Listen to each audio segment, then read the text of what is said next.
வணக்கம் மக்களே. இந்த வீடியோவில் நம்ம என்ன செய்தி பார்க்க போகிறோம்னா, கடந்த சில நாட்களாகவே தமிழ் திரையுலகில் மிக பிரபலமான பாடகராக இருந்து வருவர் தான் மனோ. அவருடைய மகன்கள் திடீரென ஒரு காவல்துறையில் புகார் கொடுத்து அவர் திடீரென தலைமறைவான செய்தி போலீசார் வட்டாரத்திலும் அது மட்டும் இல்லாமல் பொதுமக்களிடமும் ரசிகர்களிடமே பிரபலங்கள் மத்தியில் மிகப்பெரிய ஒரு அதிர்ச்சியை ஏற்படுத்தியுள்ளது.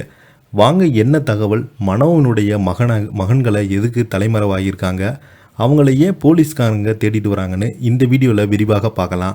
அதுக்கு முன்னாடி முதன்முறையாக நம்ம சேனலை பார்க்குறீங்கன்னா சப்ஸ்கிரைப் பண்ணாதவங்கெல்லாம் சப்ஸ்கிரைப் பண்ணிக்கோங்க. பெல் பட்டன் சிம்பல் அமைக்கி நம்ம சேனலோட நோட்டிஃபிகேஷனை எனபிள் பண்ணிக்கோங்க. நாங்கள் போடுற வீடியோ எல்லாமே உங்களுக்கு உடனுக்குடனே வந்து சேரும். வாங்க, என்ன தகவல்னு இந்த வீடியோவில் விரிவாக பார்க்கலாம். மனோவினுடைய மகன்கள் திடீரென தலைமறைவு. இரண்டு நாளாக போலீசார் தேடுதல் வேட்டை நடத்தி வராங்க. கோடம்பாக்கம் தமிழ் சினிமாவில் மிகப்பெரிய ஒரு பரபரப்பு.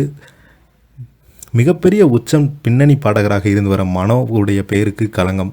தமிழ் திரையுலகில் பிரபல திரைப்பட தயாரிப்பாளர், பின்னணி பாடகர், நடிகர், எழுத்தாளர் என பன்முகத்தன்மை கொண்டவர்தான் பாடகர் மனோ அவர்கள்.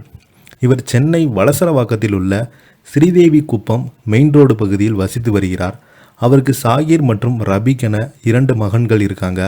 இவர்கள் இருவருமே நேற்று முன்தினம் இரவு தங்களது வீட்டின் முன்பு நண்பர்களுடன் குடிபோதையில் நின்று பேசி கொண்டிருந்ததாக தெரிவிக்கிறாங்க.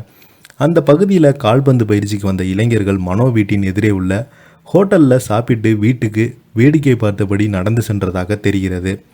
இதனை பார்த்த மனோவின் மகன்கள், எதற்காக எங்களது வீட்டை நோட்டமிடுவது சொல்கிறாங்க, எனக்கு கேட்டு தனது நண்பர்களுடன் சேர்ந்து ரித்தீஷ் வயது 16 மற்றும் கிருபாகரன் 20 ஆகியோரை பிடித்து சரமாரியாக தாக்கியதாக தெரிவிக்கிறது.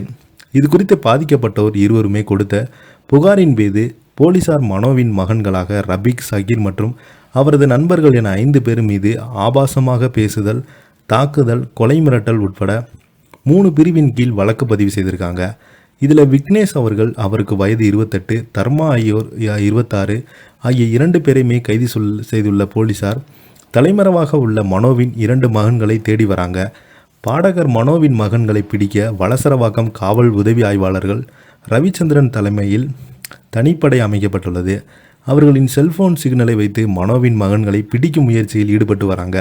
அந்த முயற்சியில் தோல்வியடைந்திருப்பதாக தெரிகிறது. அவர்களின் செல்போன் இருப்பிடம் மாறிக்கொண்டே இருப்பதாக தனிப்படை போலீசார் தனித்தனியாக பிரிந்து தேடுதல் வேட்டை நடத்தி வராங்க. இதை பற்றி நீங்கள் என்ன நினைக்கிறீங்க?